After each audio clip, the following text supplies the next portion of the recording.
usar un desviado. Bien, ¿qué voy a hacer hoy? Pues es como... Uy, una moneda de 50. ¿Qué voy a hacer hoy? Voy a tratar de mirar cualitativamente, ¿sí?, las ecuaciones de Maxwell, como para que ustedes se hagan una idea de qué barbaridades podría uno realmente rayar en un curso de teoría de campo serio. ¿Estamos? Les dejé de tarea que revisaran la ley de Ampère y la ley de inducción de Faraday, ¿no? ¿Sí? Si ustedes notan, pues eso tiene un complejo matemático fuerte, de alguna manera, un background fuerte en matemática, en cálculo diferencial o vectorial, ¿sí?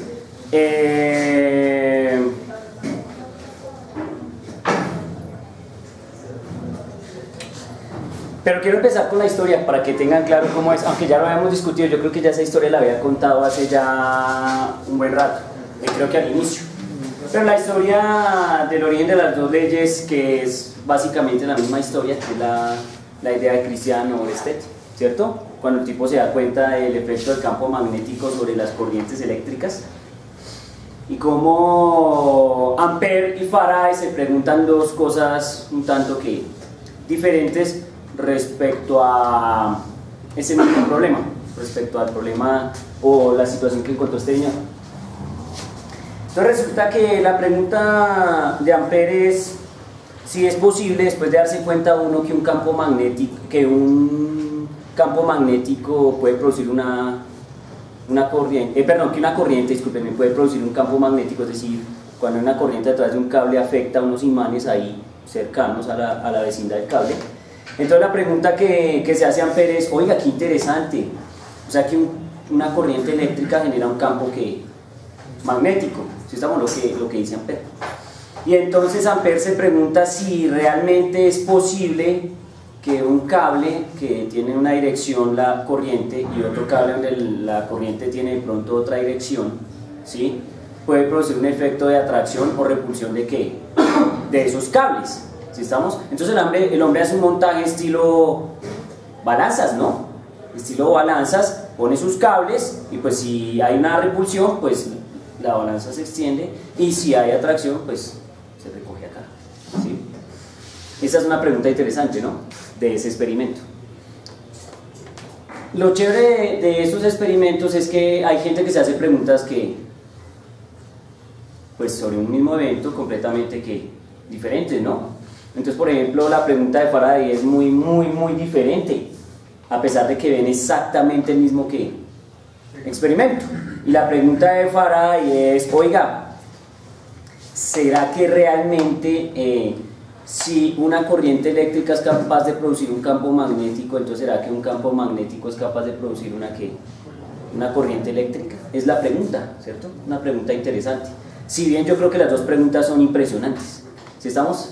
Aunque no los veo asombrados, pero es bastante asombroso que la gente se pregunte cosas tan diferentes sobre un mismo evento. Muy sencillo, un evento muy sencillo, pero que nos tiene aquí a nosotros reunidos hoy ahora y con su profesión en auge.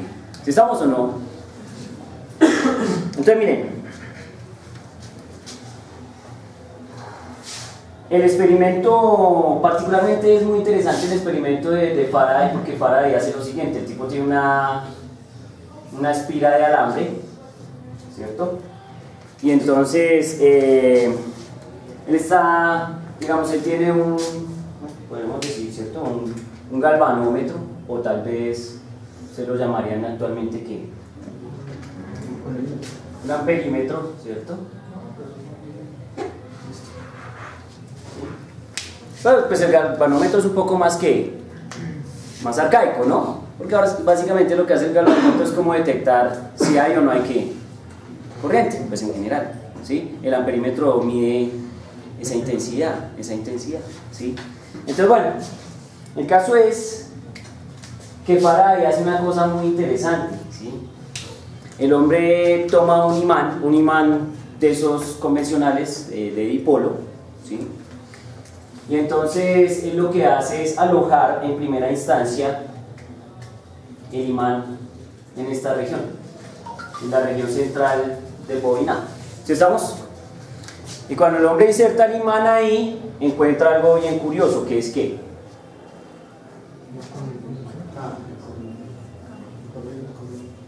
una corriente. ¿Están de acuerdo? Pamplinas, ¿de qué están hablando? Si el imán está ¿qué? Quieto. ¿Cuál corriente? ¿Corriente de quién? El tipo no encuentra ¿qué? Nada. El hombre no encuentra nada. Decepcionado Faraday, ¿qué hace? Retira el imán. ¿Y qué pasa? Ah, sorpresa, se mueve ¿qué? La aguja del galvanómetro, o sea, marca. Si estamos, el tipo dice, uy, ¿cómo así? Lo vuelve a meter, lo deja quieto, no pasa ¿qué? Nada. Entonces, luego se da cuenta que para producir corrientes eléctricas con un imán, él no puede dejar el imán ¿qué? En reposo. Él tiene que hacerlo ¿qué? Cambiar. Lo tiene que hacer ¿qué?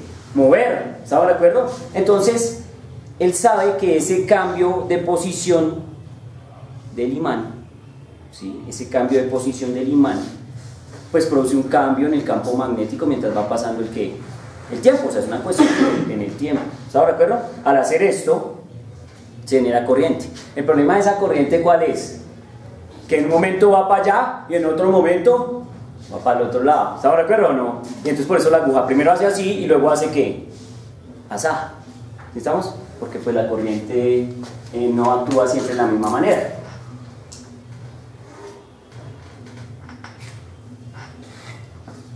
Momento peligroso, sí.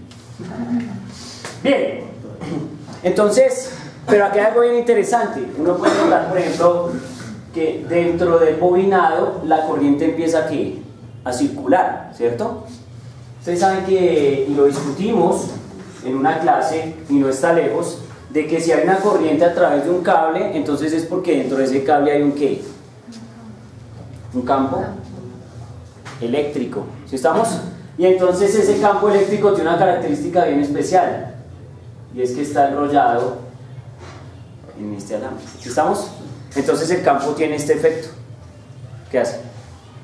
¿Qué hace el campo? Circula, ¿cierto? Rota. ¿Sí estamos? Entonces, Faraday escribió en su libreta de apuntes todos los pormenores de este experimento, todos los detalles, absolutamente todo. Pero pues ya, Faraday nunca dijo, oiga, entonces la receta de cocina es, ¿sí estamos? ¿Por qué? Porque Faraday de cuentas, pues digamos a ese nivel tan extremo, no. Pero el hombre sí tiene un rigor muy grande y es el rigor del experimento. Entonces los datos del experimento de Faraday son ¿qué? Brutales, son unos datos impresionantes, ¿sí? Recuerden que ese es casi el mejor experimentador del mundo, para no que no peleen con Tesla, entonces perdón. ¿Sí o no? Entonces miren que el hombre tiene ese poder y entonces deja esa situación planteada. Pero tiene que aparecer ¿qué? Pues el genio que sea capaz de ¿qué? De matematizar esa idea. ¿Sí estamos? De pronto uno que ya vio la ecuación, uno dice, bueno, esa ecuación tiene bastante sentido, ¿no? Primero habla del cambio del campo magnético, cosa que nosotros sabemos debe existir, pero además también habla de la rotación del campo ¿qué? Eléctrico a través de la espira. Entonces me dice, bueno, eso tiene mucho sentido. Pero hay una cosa que sí es bien curiosa, y me imagino que ustedes lo leyeron o lo vieron porque fue la tarea que les dejé, que había una cosa que era curiosa, y es que se genera un efecto de una cosa que la llaman los expertos la femi-inducida. Y entonces resulta que la femi-inducida, ¿cierto? Cuando venía en esa dirección se producía como en sentido contrario al movimiento del imán. Y entonces los tipos dijeron, eso es como una fuerza elástica. La fuerza elástica tiene un comportamiento particular. No sé si se acuerdan que cuando uno comprime el resorte, la fuerza va para allá, oponiéndose a ¿qué? A su fuerza. Y cuando usted estira, ella hace exactamente lo mismo, oponerse a ¿quién? A su fuerza, ahora va para este lado. Entonces como la FEM tiene esa repulsa, esa famosa FEM inducida en el proceso, entonces los tipos le clavan un ¿qué? Un menos. Porque nada en la receta de cocina es arbitrario. Miren que yo no estoy demostrando ¿qué? Nada, yo no estoy demostrando nada. Aló, yo no estoy demostrando nada. Solo quiero comentarles un poco en qué consiste la ley de inducción de Faraday. ¿Listo? ¿Por qué? Porque lo más impresionante que vamos a hacer hoy no es esto. Es solo una demostración que quiero hacer para que ustedes revisen algo que es lo más impresionante que se logra con la electricidad del magnetismo, ¿sí? Y es crear una nueva rama de la física, ¿sí? Y eso es muy, muy poderoso. Entonces la ley de inducción de Faraday nos lleva a eso. Entonces, escrita matemáticamente de manera vectorial, ¿sí? Porque uno también la puede tener de manera que integral, ¿sí? No sé si ustedes la vieron que eso era como una, si mal no estoy, es una integral cerrada de punto ds, pero creo que este ds no es una superficie, sino es una longitud, ¿sí? Va a ser igual a la razón de cambio del flujo magnético respecto al tiempo. Si mal no estoy, es así. Me corrigen, ya que ustedes sí vieron que el universo mecánico, leyeron a Resnick, bueno, no sé qué fue lo que dije que revisaran con cuidado. ¿Sí estamos? ¿Listo?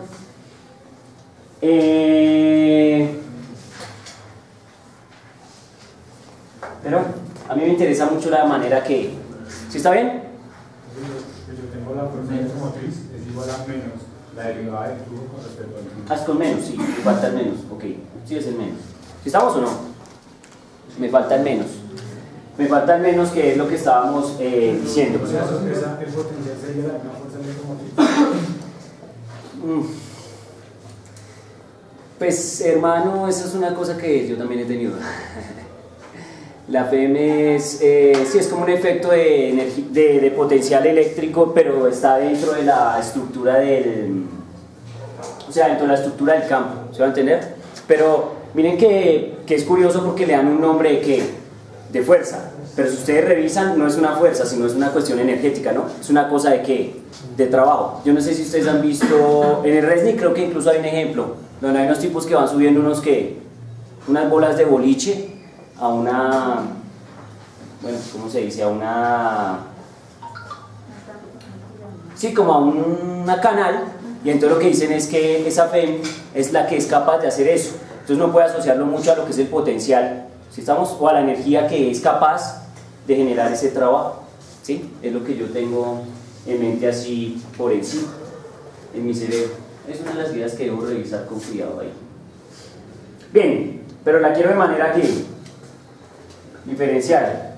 Entonces, de manera diferencial la plantean de esta manera: nabla cruz E, disculpen, nabla cruz E va a ser igual a menos de B de T. Evidentemente esta se acerca un poco más a lo que nosotros estábamos discutiendo, ¿no? Y es que el rotacional del campo eléctrico, el rotor de campo eléctrico, es igual a menos la derivada del campo magnético respecto al tiempo, donde esto nos habla de la razón de cambio del campo magnético respecto a quién, respecto al tiempo. ¿Sí estamos? Y este es simplemente la rotación del campo eléctrico dentro de nuestra espira. ¿Sí estamos? Entonces miren, aquí pasa algo bien chévere, y es, tenemos esa ecuación, y esa ecuación es la que permite construir todo lo que, bueno, ustedes usan, o bueno, no sé qué tanto usen, no sé cuántos de ustedes o cuántos compañeros de ustedes trabajen en esas estaciones de hidroeléctricas o termoeléctricas. Aquí todos hacen que no, ¿no? Bueno, no sé, porque eso es como una cosa bien interesante, además porque eso es una aplicación muy fuerte de la ley de inducción de Faraday, ¿no? Que es básicamente, y que tiene que ver con termodinámica y mecánica de fluidos, todos los que han sido víctimas mías, y ahora esta materia, el tiempo. Entonces, ¿para qué? Para cuando un tipo llega y dice, vamos a hablar de generación, ¿cierto? Y van a generar corriente eléctrica utilizando, no sé, potencial gravitacional para una cascada, o con vapor, porque también se hacía, ¿cierto? Para hacer girar una, ¿qué sería eso? Una turbina, bueno, ¿sí? ¿Cierto? Que va a mover o va a hacer un movimiento de un imán dentro de un bobinado grandecito. ¿Estamos o no? Grandecito. Y se va a generar la corriente que pues nosotros vamos a utilizar. ¿Sí estamos? Eso es una cosa muy fuerte. O sea, si uno llegara a preguntarse en dónde se aplica eso, claro, esa es como la pregunta de ¿para qué sirven las matemáticas, sí o no? dónde se aplica la ley de inducción de Faraday, o si es útil o no. Entonces uno va a encontrar que eso es recontra hiper mega que útil. La respuesta más sencilla en general es esta. O por ejemplo un motor, ¿no? Un motor o efecto dínamo, que también uno lo percibe, ¿no? Entonces, y eso creo que es un proyecto hasta de colegio, que con una palanquita y montan una palanquita y hacen girar unos imanes alrededor de una bobina, ¿cierto? Obviamente nada es gratis, ¿no? Que es que están generando energía gratuita. Carreta, ¿no? Siempre hay que hacer un trabajo. Y yo ayer lo decía también en termodinámica, uno no puede meter o sacar de un sistema nada sin hacer un trabajo. Siempre tiene que haber un trabajo. ¿Están de acuerdo? Entonces, eso de que usted vio en YouTube que energía perpetua, que no sé qué, pues eso es una cosa bien curiosa. ¿Están de acuerdo o no? Tiene que haber por lo menos un trabajo inicial, o sea, nada es gratis, nada es gratis. Bien, por ese lado teníamos la ley de inducción. Por el otro lado, yo no soy tan experto en la ley de Ampère, no es que la trabajo mucho, pero recuerdo, y creo que ayer les conté anécdota de la ley de Ampère, ¿cierto? De que el universo mecánico, un programa que les mandé a ver, pues alcancé a revisar un poco la ley de Ampère, y la ley de Ampère tiene un comportamiento fundamental muy interesante, que es el siguiente, miren. Resulta que cuando uno inicia la electrostática, a uno le venden la primera ecuación de la electrostática. ¿Cuál es la primera ecuación de la electrostática que yo vendí? La primerísima ecuación. La ley de Coulomb. Entonces, uno pensaría que la ley de Coulomb es la ley más fundamental de la electrostática. ¿Están de acuerdo o no? Pues resulta que no. Resulta que hay una ley que es mucho más potente. Una ley que con esa ley se deduce esta ley, que es la famosa ley de Gauss. Porque ustedes saben que yo demostré el campo eléctrico para una carga puntual usando ley de Gauss, y llegué a la misma estructura de la ley de Coulomb. ¿Estamos o no? Entonces, por esa particularidad se dice que es más fundamental la ley de Gauss que la ley de Coulomb. Cuando los campos son dinámicos, es decir, cuando los campos cambian en el tiempo y cambian en el espacio, entonces aparece, y hablando de campos magnéticos particularmente, entonces aparece una cosa que se llama la ley de Biot-Savart.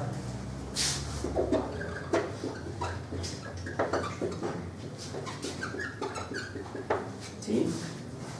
La ley de Biot-Savart es como la ley de Coulomb, pero para campos magnéticos. Se toman diferenciales de corriente, se hace R menos R', se tienen constantes aquí no es como la constante de permeabilidad al vacío, sino permitividad, así las permeabilidad, ahí hay constante de permeabilidad, permitividad es para el campo eléctrico. ¿Sí estamos? Entonces, esta ecuación uno también pensaría que es la más fundamental, porque se resuelve como se resolvía el Coulomb. ¿Sí estamos? Pero pues resulta que no, que hay una más fundamental. Bueno, está bien, voy a escribir en negro para que hasta haya un juego de colores y sea muy didáctico. Entonces yo digo ley de Biot-Savart. ¿Estamos? Pero hay una ley que es más fundamental que esta, que sería la ley de ¿quién? La ley de Ampère. Entonces la ley de Ampère permite calcular campos magnéticos de una manera sencilla, como a veces lo hacíamos con la ley de Gauss. Hay una diferencia entre la ley de Gauss y la ley de Ampère, y es que la ley de Gauss es para una cosa que uno llama superficie gaussiana. ¿Se acuerdan? Bueno, pues aquí no es en una superficie gaussiana, es en una línea amperiana.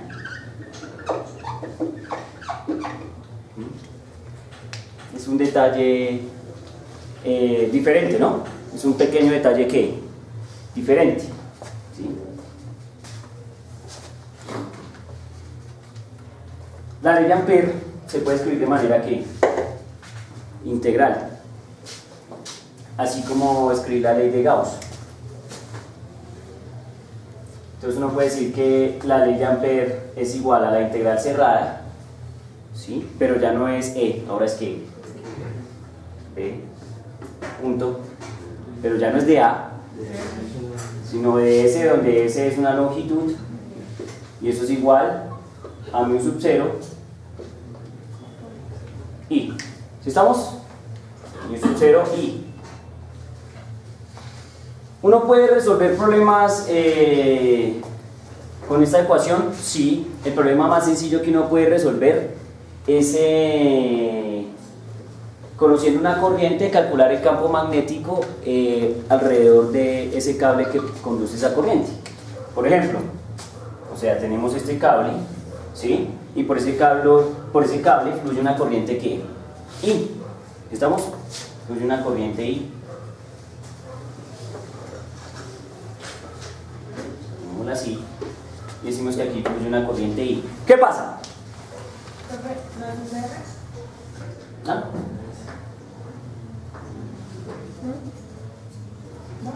No te entendí. No, estoy diciendo aquí que hay una corriente I. O sea, este es un cablecito, va para allá. Y aquí hay una corriente circulante. ¿Sí estamos? Después tengo que definir este que ds, pero es un diferencial de longitud. ¿Sí estamos? Pero no es el dl que utiliza. Esto está chévere porque el dl que de pronto vos piensas, o no sé cómo lo habrás visto, pero el dl, por ejemplo, el diferencial de longitud del cable es muy usado si por ejemplo no está en la ley de Biot-Savart. Ahí sí es importante el dl, ¿sí? ¿Cuál es el pedacito de longitud que yo estoy tomando que genera un campo magnético en un punto del espacio? Así como el diferencial de dq, ¿sí estamos? Que nosotros tomábamos en el campo eléctrico. Pero la diferencia ahí es que ese dl seguramente está asociado a un pequeño pedacito